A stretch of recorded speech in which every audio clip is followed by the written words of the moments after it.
दरम्यान भुजबळांच्या भूमिकेवर सुनील तटकरे यांनी प्रतिक्रिया दिलेली आहे. भुजबळ मला उद्देशून बोलले नसतील. राष्ट्रवादीच्या स्थापनेपासून भुजबळ पक्षामध्ये आहेत. त्यांचं पक्षात मोठं योगदान असल्याचं तटकरे यांनी म्हटलेलं आहे. तर राष्ट्रवादीमध्ये नेहमी लोकशाही पद्धतीनं चर्चा होते असंही त्यांनी स्पष्ट केलं. भुजबळ आहेत आणि त्याच्यामुळे त्यांच्या स्टाईलनी त्यांना ज्या वेळेला जे सांगायचं असतं ते सांगत असतात. आता तुम्ही म्हणताय मुलाबाळांचं ते लोकसभेला वगैरे बोललेत, राज्यसभेला बोललेत, ते काय मला उद्देशून बोलले असतील असं काय मला वाटत नाही. बिलकुल मी माझ्या अंगावरती घेणार नाही. आणि मी लोकांच्यातून निवडून आले. मी स्वतः, माझी मुलगी, आता अनिकेतची निवडणूकच झाली, बिनविरोध झाली हा भाग वेगळा. तर त्यामुळे ते तसं असेल असं मला बिलकुल त्या ठिकाणी वाटत नाही. माझे त्यांचे गेल्या 35-40 वर्षाचे सौहार्दाचे संबंध आहेत.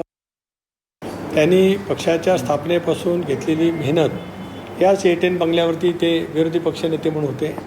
आम्ही तिथंच होतो. त्यानंतर पक्षाच्या जेव्हा स्थापना झाली, मग लोकसभा विधानसभेच्या निवडणुका एकत्रित आल्या, मग ते उपमुख्यमंत्री झाले. ते कार्यालयानंतर मलाही तिथं निवासस्थान मिळालं. पण या सगळ्या प्रक्रियेमध्ये भुजबळांचा सहभाग, योगदान हे नेहमीच मोठ्या प्रमाणावरती त्या ठिकाणी राहिलेलं आहे.